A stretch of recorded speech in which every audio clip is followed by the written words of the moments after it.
up on your screen, just like you would if you were trying to work on it. Oh. You can just shrink all that stuff.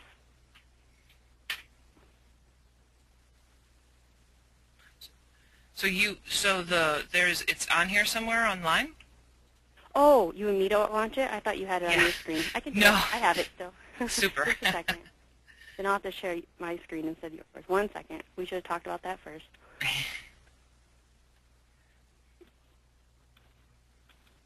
Okay. Oh.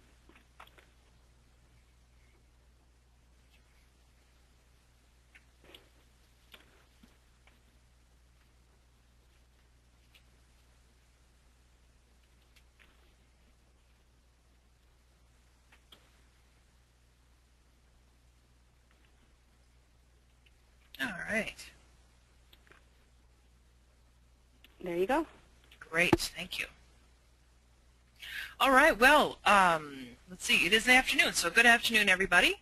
My name is Robin Lickel, and I am back again to talk more about trauma-informed homeless services. I named this presentation 2.0 because it's really an extension. We're going a step further from the in the presentations I did last year, really focusing on trauma in the brain and the prevalence of trauma, kind of an opportunity to really see how trauma affects people, and also to really make the case for why implementing trauma-informed purposes or principles could be helpful. And if you weren't able to join us for those presentations, those are actually on YouTube. And there's quite an in-depth discussion about trauma in the brain, and explains a lot about how behaviors actually make sense as trauma causes adaptations in the brain. And one of the biggest key points was that these behaviors that sometimes frustrate us as shelter staff actually make sense in the framework of trauma. So that's kind of provides a foundation of why why do trauma-informed services, because it can actually make our jobs easier. And so this time we're going to talk about really what does it look like? How do you implement it? And can I make this? You should be able to. I gave you control of the keyboard and the mouse. Okay. All right. I think you should just click and it should go to your next one. There we go. Okay, and just to introduce myself, I am, oops, I just went away. There we go, I'm sorry. I have been working at the Salvation Army of Dane County in the single women shelter for about 8 years. And I just work one night a week. And then during the rest of the week, I am a psychotherapist and addiction specialist at Dane County's Community Mental Health Center. We've changed our name to Journey Mental Health Center. And in particular, I am a trauma specialist. I specialize in working with people who are trauma survivors. And some of the techniques that I do use and am trained in is EMDR, or eye movement, desensitization, and reprocessing, somatic experiencing, heart math, and I've now started working with a few people with dissociative disorders, and those are people who may have actually dissociative parts. We call dissociative disorders, we used to call it multiple personality disorder. So so that is kind of now, and that's a very severe form of trauma survival. So I really, I do enjoy working and talking about trauma and having conversations about them and about how we can understand trauma better so that we can serve our clients better. And there we go. So again, just to let you know what we'll talk about today.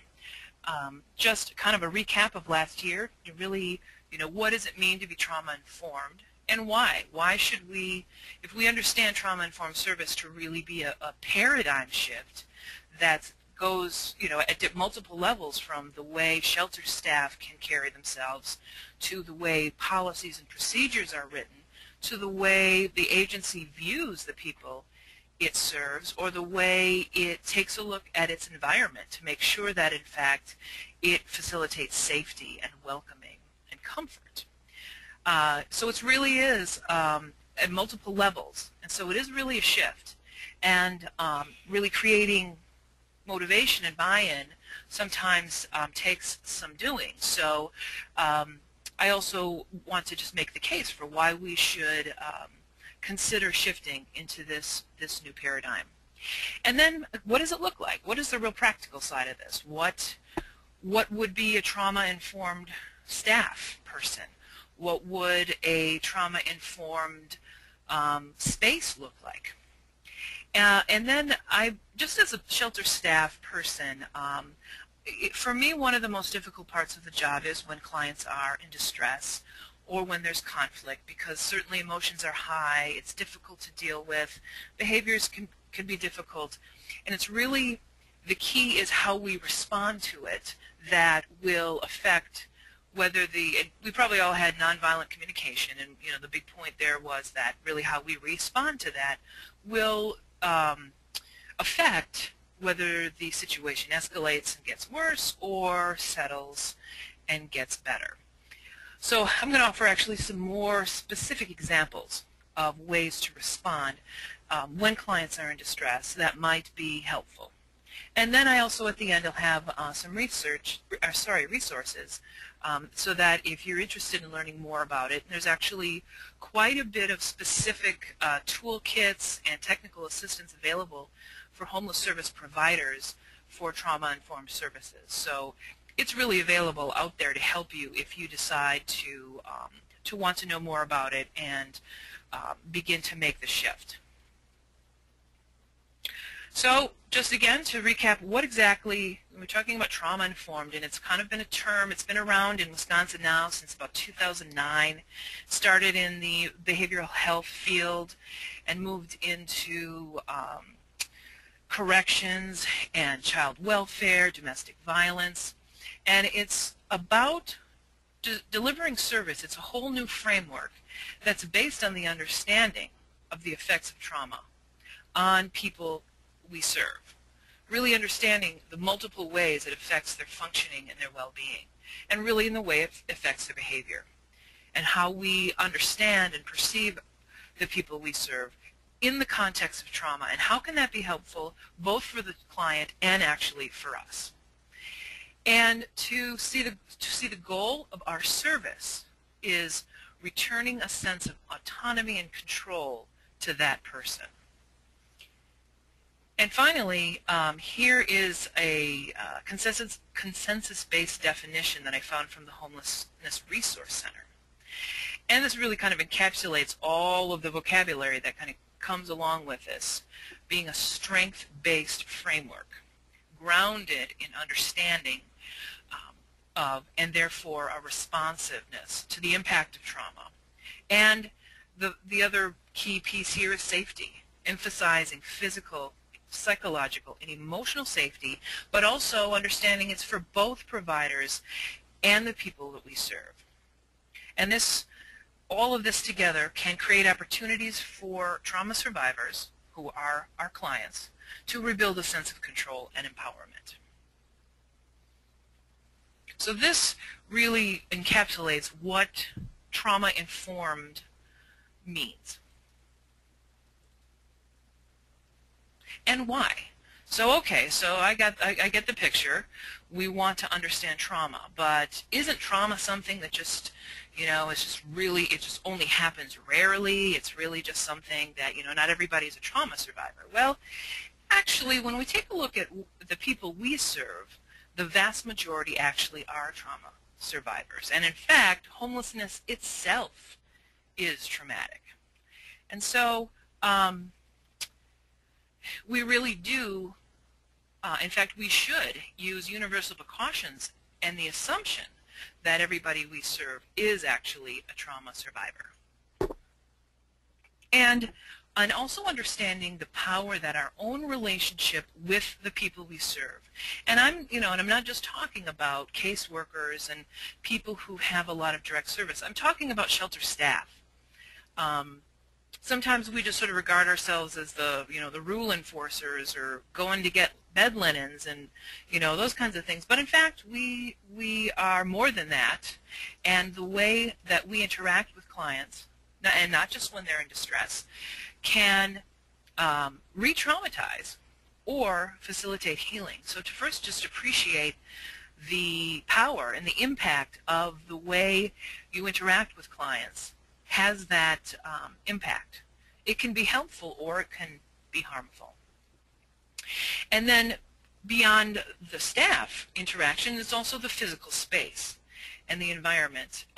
And think about this notion here that the environment we create communicates our beliefs about the people we serve. And one really major area in shifting to trauma-informed services is to actually take an assessment of your physical space and the facility and walk through it and look at it through the eyes of a person being served, or of a client, and just see what goes through your mind as you're taking a look at the space and thinking about things like safety, security, comfort, welcoming, the notion of actually feeling welcomed.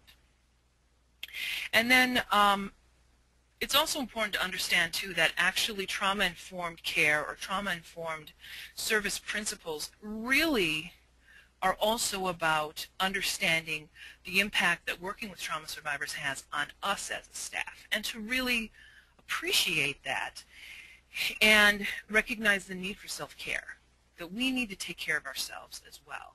When we go to work stressed out, we then, it's not helpful. It's not helpful to us. It's not helpful to our clients. So next time I'll be talking about, I think in September, I'll be talking about vicarious traumatization, compassion fatigue, self-care, and ways that we can facilitate that, and also really so that we can develop a real appreciation for that. So trauma-informed care actually can prevent burnout. And that may be the most compelling of them all, to remind us to take care of ourselves. Oops.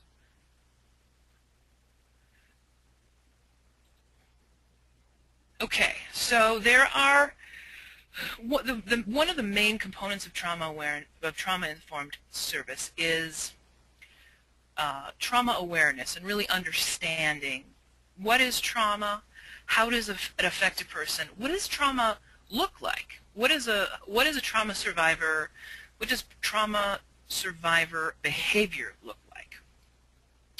And so one way to kind of get that with that in mind, how do you implement trauma awareness as incorporate those principles into, again, whether it is the way people, whether it's training of staff, like this webinar right here, and ongoing conversations, and ongoing supervision and consultation, to actually perhaps in an intake setting or in the case management setting, figuring out a way to screen for the history of traumatic exposure. Maybe you're not getting all kinds of tons of detail, and maybe you're not asking the person to tell this painful story, but is there a way to put a trauma history into the case conceptualization and the picture of the person that we're serving? Would that be helpful in some way to really have a piece of knowledge about that, and invite a person to use some time to share with that? And that may also be helpful in helping them understand how trauma impacts them and how trauma might be making things more difficult for them now as they're looking for housing. And conducting routine assessments of safety. And again, that's really about not only is it the physical space, you know, and I can't really talk enough about taking a look at the physical space for safety, and but also with emotional safety, talking about emotional psychological safety. So that's going to be interpersonally. That's going to be the way staff interact with clients, and you know, and that's not just shelter staff. That may be the people in the kitchen that are serving meals, or the receptionist. All of the staff that are in the building matter, and matter in terms of trauma-informed services. And so understanding the idea of psychological safety, and we'll talk a lot about that in the future slides. Developing strategies to increase access to trauma-specific services. And so kind of broadening, in fact, broadening the service plan to incorporate, if we ask about it in intake, then how would we put that into the service plan?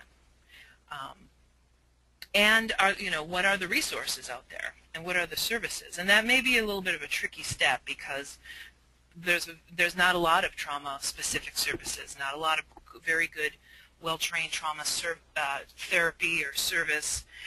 And trauma, you know, also is about physical health and social health. So it kind of broadens beyond the scope, perhaps, of what some case managers do, but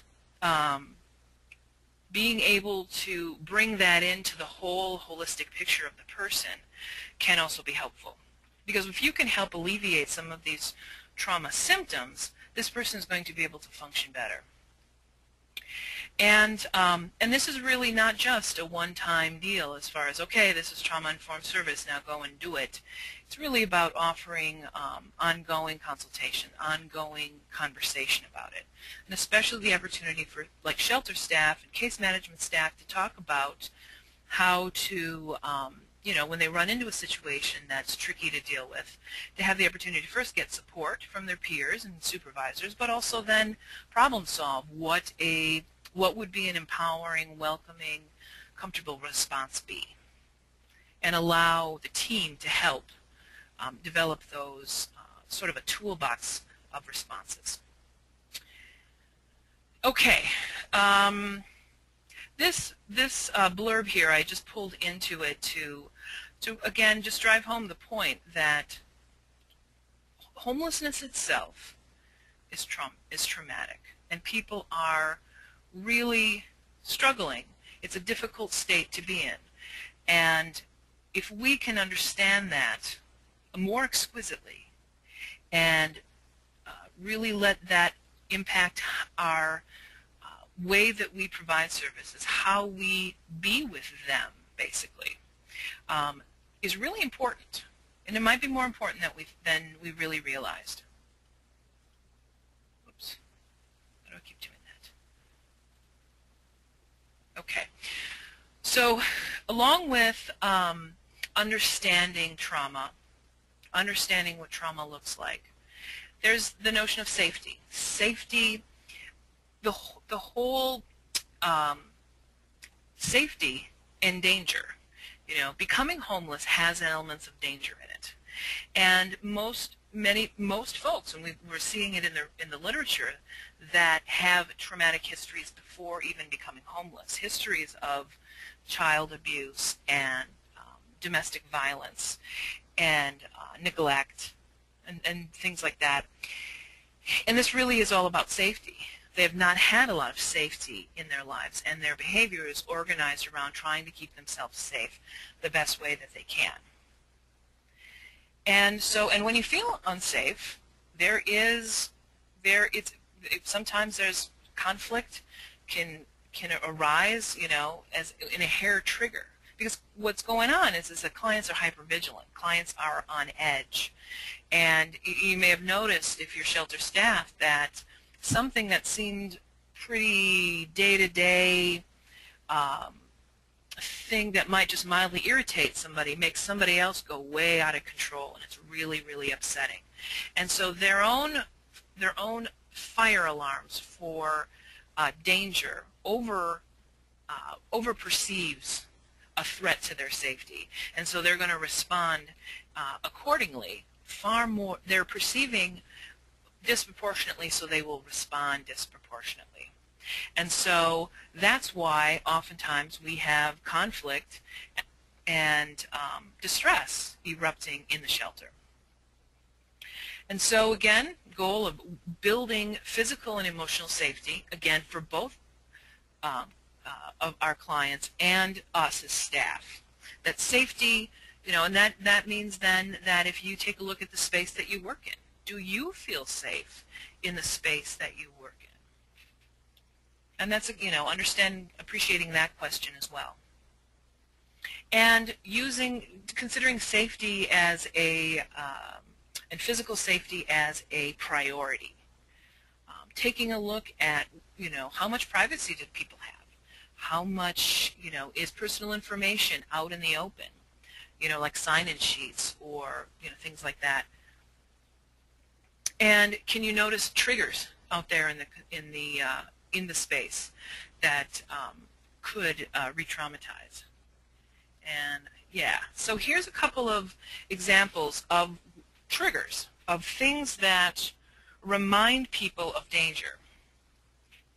And a sense of lack of control, seeing threats, observing threats, and I know that it's sometimes difficult to do a lot of monitoring through the shelter, especially if it's kind of across a lot of space.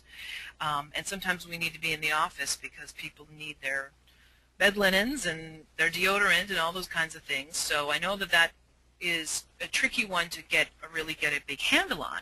But if there's ways to, problem solve around that, are there ways that you can be able to manage when you hear threats, when you notice them, and figuring out ways to respond to them. Interacting with authority figures, and that might be considered even staff people, depending, on how we walk around and carry ourselves. Do we, have a big stack of, big ring of keys with us, and, and of course we in Madison do have the Madison Police from time to time visit with us, whether we called them or they're showing up for some reason, and that tends to really spook our clients. A lack of privacy, and again, I know that can be tricky too. I mean, in Madison, the women sleep in a big gym, so they don't have private spaces around their beds. There is a lack of privacy there. But are there ways like the showers, our individual showers with shower curtains, and in the single women shelter in Madison, there are no men allowed, and it's private, and we keep the doors closed, and we keep the other staff clients out of there, so that at least within their space they can have privacy. But loud noises and darkness, environmental factors, and sometimes when you don't have the information that you need, that can be really scary because you don't know. And this is really about, being homeless really is about, I don't know when I'm going to get housing. I don't know, am I going to run out of days before I get housing? And so that can really be nerve-wracking, and people can really start to get in distress on that. And then questions that are a little too intrusive or personal, and I know that we have a full intake that we need to take, and we have some pretty personal questions there, but and there's some data that we need to gather, but to also just be aware of what, is there a way that we can ask an intrusive question less intrusively? So setting up a respectful, responsive culture or paradigm or space. And so here's some more ways that this would look like. Staff members being able to interact with people in distress without telling them what to do or immediately giving consequences. Listening. Staff members are listening to people and validating a wide range of emotions. Sometimes in Madison we struggle with feeling like we're being disrespected. and will write written warnings because somebody showed disrespect to staff. And that is a rule. I mean, it is one of the single women shelter rules for sure. But a lot of times, even when there's profanity involved, it's really not about you. Even though it sounds like it's about you as a staff person, it's usually not. There's something else much more complicated going on, that this person is in distress and struggling. And that when we can get that piece out of the way, that it's like, it's not about me, this is about this person struggling, you can kind of stay calm and not feel offended and upset, and that helps you think more clearly so that you can be with a wide range of emotions and really just exist with it and let it be. Emotions, are fleeting things, and they're not facts. And offering flexibility and choices. And again, establishing and maintaining safety. Again, physical and emotional, and again, for both clients and staff. And avoiding surprises and being clear with information. Understanding trauma. So applying the notion of universal precautions. Now we typically see that that word in public health, making sure we put our gloves on and those kinds of guards when we deal with injuries or blood, and to kind of expect that everybody might be infected with some kind of infectious disease, so we just take universal precautions no matter who it is. Well, we can actually apply that to the notion to trauma, to say, look, even if homelessness itself is traumatic, so this person's already going through something traumatic, it is highly likely that they've experienced trauma in their lives as well prior to becoming homeless. So just having that expectation can already shift your own, the way that you provide service. Understanding those triggers, understanding why darkness or a loud noise or not having enough information or not feeling safe can affect a person's behavior and their ability to function in the shelter. And as I mentioned before, ongoing training and supervision, so that and focusing on forming and sustaining healthy relationships with our clients, but also with each other as staff. On Friday nights, in the building, there will be 2 family shelter staffs on the 2nd floor, and then a warming house staff or emergency family shelter, and then me as single woman shelter, and then we'll have a supervisor, a shift supervisor. So there'll be 5 people in the building, and it's often very, very necessary that we need to work as a team. So it's really important that we work with our colleagues, and respect our colleagues, and work collaboratively with them as well as supportively. Because somebody in distress may not be in single women shelter. There may be somebody struggling in family shelter, or there may be conflict between some families, and so it's really across the building and being able to support each other, and not just kind of focusing on your own space.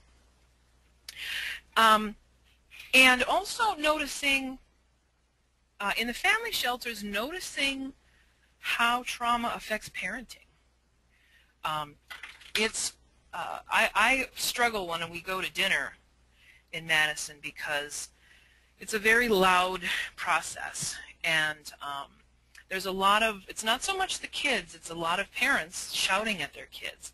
And for me, it's really difficult to be with, because I understand that parenting is really stressful, and parenting in a shelter, adds to that stress as well. But I think as staff, I wonder if there's a way that we might be able to change the way we react to that, and if there's a way that we could offer support instead of trying to tell that person, don't yank this kid by the arm, or don't scream at them, or don't threaten to hit them, and those sorts of things, rather than sort of being the rule enforcer and the reminder. But is there a way that we can go to that parent and say, is there any way I can support you? Or is there any way I can be helpful? And maybe not, but to be able to approach it perhaps in that framework rather than an enforcer or an authority figure, because I think parents feel really judged. When they're really frustrated and they respond in frustration, it's difficult for outsiders to see it, and we often forget how much stress that they're under. So is there a way we can approach it through support? And what would that look like? And would that be helpful? So here are some tips about when clients are in distress, when clients are struggling. I have found that in the middle of the gym, when somebody is, even if it's conflict or someone is struggling, if you try to deal with it right there in the space, it just gets difficult because people are scared, some people want to get involved, and so to just get that person out of there and invite them, whether it's back into the office or into another confidential space, so that the two of you can just, this person can have some privacy, and then this person can also have less distractions. And our response being, can we offer ways to offer calming words? Is there a response that we have with words that can be calming? And other grounding techniques, you may be familiar with techniques to ground. There'll be some more on the list here, but or sometimes I've noticed when I just say to somebody, well, let's just take, just calm down and breathe, and it just doesn't really register. So to offer to someone, say, well, listen, would you breathe with me? Let's take a real deep breath in. Okay, let's let that out. Something like that, where you're inviting them to breathe with you.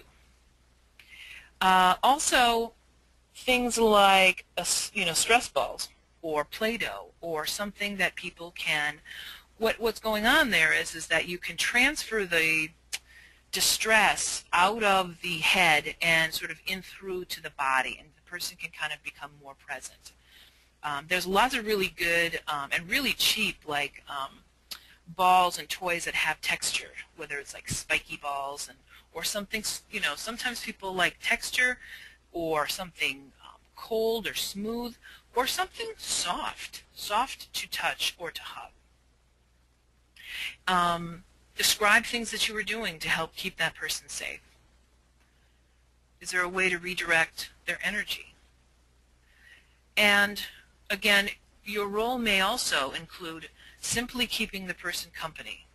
I know that we have time constraints sometimes, and we don't always have time to handle it. We got to go get that deodorant for that other client, or I got to get snack going. So I know that we feel pressed for time, but even if you make the most of the time that you have with that person, to just be there with them. Remain calm yourself. And that sometimes can be tricky, especially when you're not sure about this person, or if they may have history of behaving a particular way that is a little bit frightening to you. But to just know that hopefully you're in a situation where you have teammates, co-workers that can help and step in, or supervisors that can take care of what's going on in the shelter so that you can be with that person.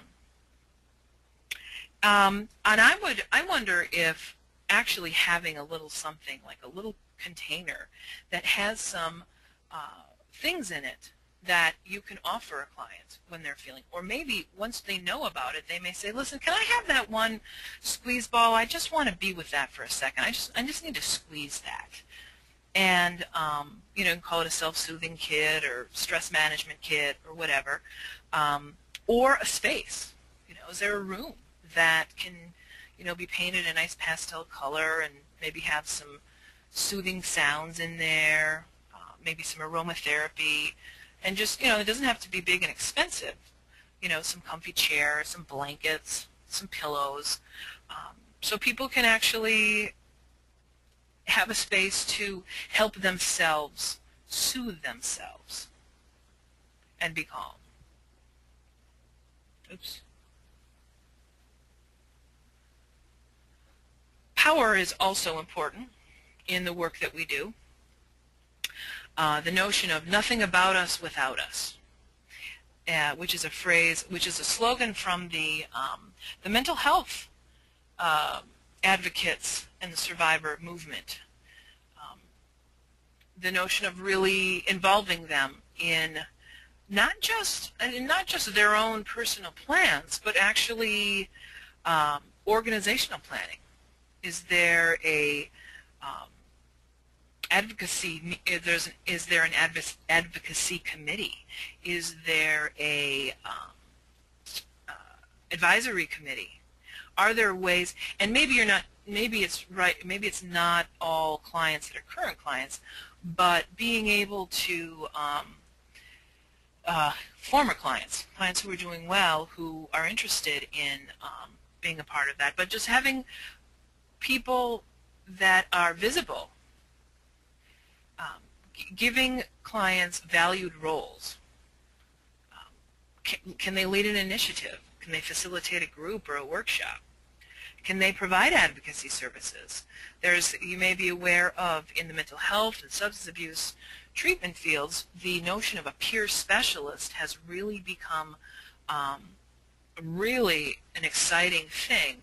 The idea of certifying people who have an identified mental health problem or consider themselves in recovery from addictions, playing a role in the service, playing a role in the treatment, seeing their recovery and their diagnoses as lived experiences, as assets that they bring to the table uniquely. And is there a way that we can take a look at peer specialists in some sort of way in our service field?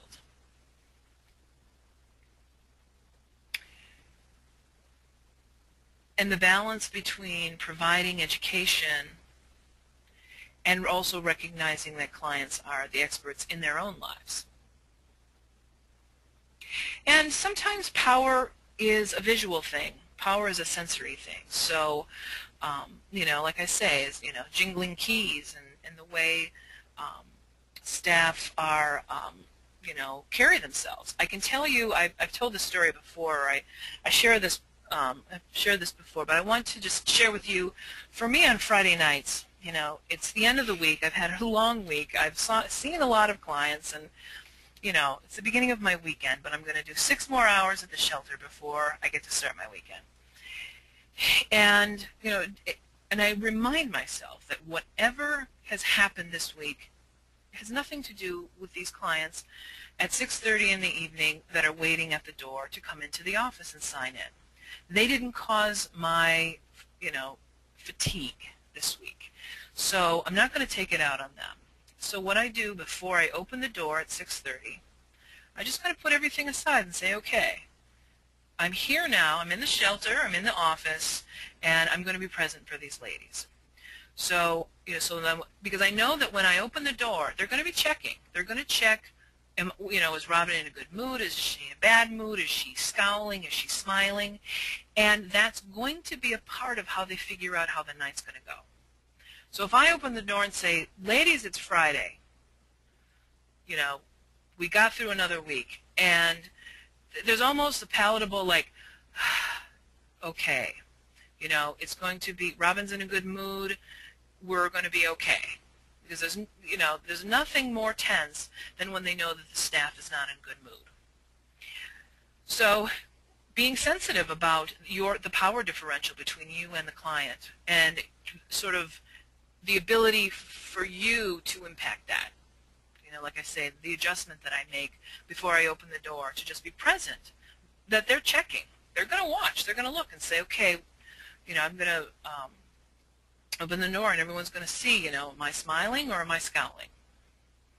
And really be aware of that.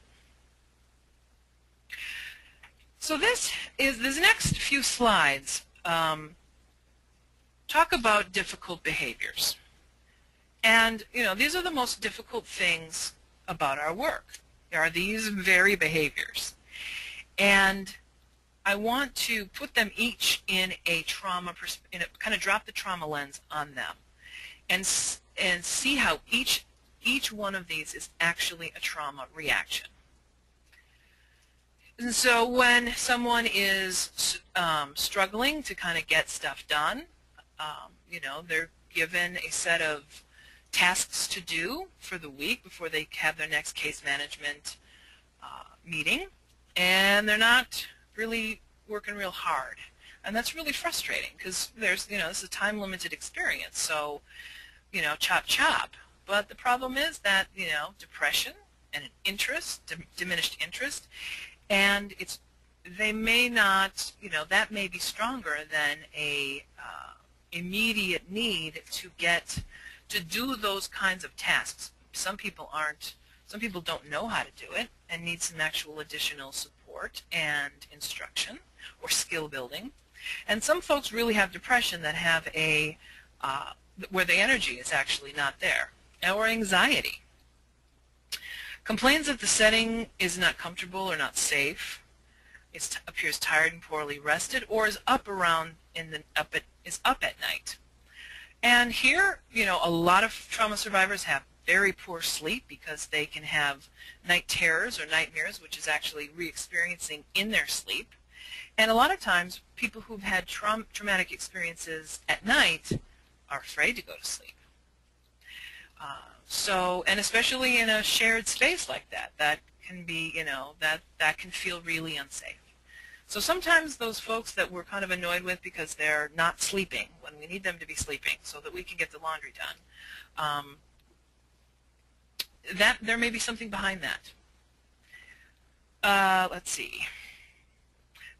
Perceiving others as being abusive, losing touch with current day reality, and having flashbacks. Sometimes that we see people experiencing flashbacks. Avoiding not making their meetings with case managers, or shutting down. And this is avoidance behavior. So a person doesn't want to be reminded of that stuff, and so they're going to their brains are going to help them stay away from it. Isolates within the shelter, or stays away from other residents and staff. First of all, they may not feel safe to them. And they also may feel detached from others because in their experience people especially people they don't know, are scary and have not actually been safe people for them. Lacking awareness of emotional responses, or do not emotionally respond to others. And an emotional numbing and dissociation, kind of going away out of the body so that you don't have to feel feelings. Because these feelings are feelings of terror and sadness and anger. And here, as I was talking about before, hyper-alertness or hyper-vigilance. It's really tense and nervous and kind of fidgety and can't sit still. This person is trying to keep themselves safe from perceived danger.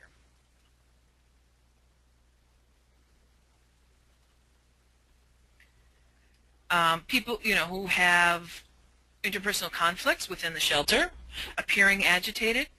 Irritability, restlessness, and outbursts of anger are all trauma responses. And when you're on high alert, and you're going to see every little thing as something that's annoying, or interactions with other people can feel upsetting, and so responses feel like outbursts.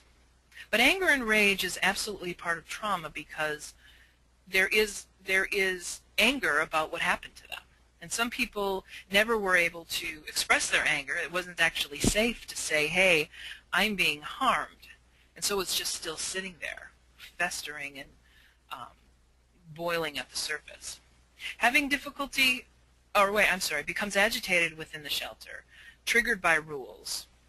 Has difficulty setting limits with their kids. I think that some of the family shelter staff might notice that. But is that Is that about feeling unsafe and helpless, not in control? And when people are struggling to follow the rules, and get triggered when when staff are trying to sort of diffuse the situation with more directives, and not accept help from others. They're trying to get some sense of control over themselves and keep themselves safe. And sometimes they may be the only person that they trust as to keep themselves safe. Feeling emotionally out of control. Affect dysregulation is huge. The ability to manage emotional swings, because their own ability to sort of manage their feelings and soothe themselves is impaired. And so being able to react because the parts of the brain are not operating in an integrated way. And certainly we've seen clients seeming spacey or out of it. Oftentimes we jump to the conclusion that they're high. Sometimes that is something else, like dissociation, being outside of their body, or just not being aware of the present moment. A lot of body aches and complaints about somatic things. And I'll just kind of let you go through the list here. Ongoing substance abuse problems, remains in an abusive relationship or is victimized again and again, really about not being able to identify danger signs. So I invite you to take a look at these behaviors that we sometimes label as non-compliant or troubling, to see that there can actually be a trauma framework underneath it, that when you drop the trauma lens on the behavior, you can see where actually it's part of their own coping. And it's not a great coping skill set for sure. And is there ways that we can be helpful to find new ways to cope? But these are what they have to work with. Choice. And and I would just have to say my first thought with choice, well, that's great. Choice would also mean that there were lots of resources to choose from. And so, if you're kind of responding with like, wait a second, choice, is there a lot of choice? There may not feel like there's a lot of choice in terms of an array of services, but being able to offer the client choice, or even understanding what their preferences are. Also, perhaps in the intake process, can we also ask the person about their strengths? What do they got going for them? What are they bringing to the table? And a lot of times, sometimes clients are, I've asked this question to people, and they're like, I'm nothing, I don't know. And it's a difficult question to answer because they've never really thought about themselves in a strength-based way. So I'm wondering, like, if in our intake process we can incorporate that question. So what are some of your strengths? And it may not be, just things as simple as like, well, I asked for help, I reached out, or I have one really, really good friend, or I'm really good about taking my medications, or I've been sober for a week, whatever. See these as strengths and just recognize them for a moment and sit in that space of, wait, this isn't all about, all of the deficits, but in fact, the plan should really start with a person's strengths. And can it be a part of an ongoing conversation, helping that person cultivate their strengths and notice what their strengths are and build a list along the way. And this last one here is, you might have heard this one before, but trauma-informed services, if there's like one sentence that really encapsulates it, is this: changing the question from what's wrong with you to what happened to you and how did you survive. Earning trust. Sometimes it's important to remember that we expect people to just kind of come to us spill their guts, and then, you know, we're going to say, well, I recommend that you do this, and they'll be like, of course I will. Thank you so much, and then they'll go out and do it, and then they'll get housing. But in fact, we actually may not have their trust 100%. They don't know us from Adam. So there's some things about the way we can, if we can remember that it's not this implicit understanding that this person trusts me and this person's just going to tell me everything I need to know. And to remember it takes courage to ask for help. And there's a strength right there. That person had the courage to come in. And so in order to earn trust, some ideas are to, you know, sit with hesitation at times. Sometimes the personal information, you know, they're not ready to really disclose it. Or when they first come in for intake, they're really, you know, agitated, or they're really frightened, or they're really sad, and sometimes very angry, and they're not really ready to tell the whole story. So allow information to be gathered over time, if possible. I know that we have specific things for PowerPoint that we need to enter, and we need this information, but if we can shift to allowing the information to come over time.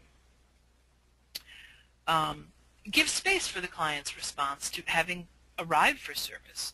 I know, again, sometimes we might have 2 or 3 intakes, and so it's kind of like, crank it out, okay, fill out these forms, sign this, here's the rules, okay, this is what you got to do, you can't do this, you got to do this, and now I'm going to give you your linens and show you around.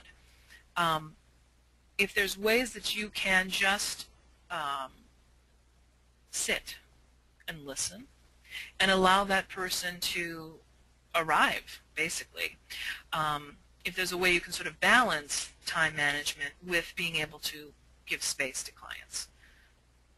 I find that when you give them space, you get more information too, because then they'll share what they feel safe sharing. And if they notice I'm here and I'm listening, then they start to feel more safe. Asking open-ended questions. I know there's like these questions, you know, and you just kind of read through the intake and you just like, and sometimes they have very quick and quiet, quick answers, but if there's ways to shift them to open-ended questions and then allow time for them to think about it and answer it. And if you allow them time for the story, then you want to listen. You want to make sure they understand that you listen. And then finally, let the person know that they're welcome. Welcome them. Offer a sense of welcoming. And I know I'm running out of time here. So again, understanding the relationships, using language, person-first language, avoid labels. And here, really talking about healthy, respectful relationships that help people heal, and understanding that all relationships do matter. And it's between client and staff and between staff. Cultural competence, we hear a lot about that, and we know, we know a lot about that already, but to sort of just see it in a complexity model, that a person really has quite a bit of complexity in their story, and expect it. And again, is there a way to open up the care to be complex so that maybe we ask more questions about it and provide more referrals? Maybe we're not providing that service, but we are taking a bigger picture. And here at the bottom here, we in Madison try to offer guest speakers, whether it's Komen for the Cure to come in and just talk about breast health, or we have some folks who were offering some relaxation classes, and there's some folks coming in to do kids activities, and then other groups like for parenting skills or financial management skills, all those kinds of things to add to the programming. Safety is always a priority because all of it is about safety. And again, ways to do that. Is the service environment welcoming and calming? Thinking about boundaries. Providing confidential places for people to talk. Ask the person about their current sense of safety. And then finally, these are a few resources with websites. The Homelessness Resource Center and the National Center on Family Homelessness are excellent. They've got toolkits. They've got like self-assessment forms. They also offer like technical assistance. So if you decide to venture into a plan to really move toward trauma-informed services, they have all kinds of goodies and resources to help you with that. And then the last one is a really good one talking about traumatic stress in children and how to work with that. So I thank you so much for joining me this afternoon. I hope that was helpful. And I'll hand it back to Rachel. Sure.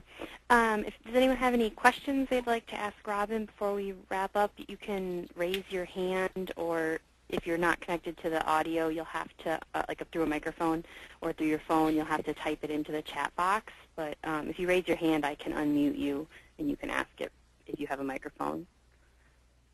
So, I don't see any hands being raised. Okay.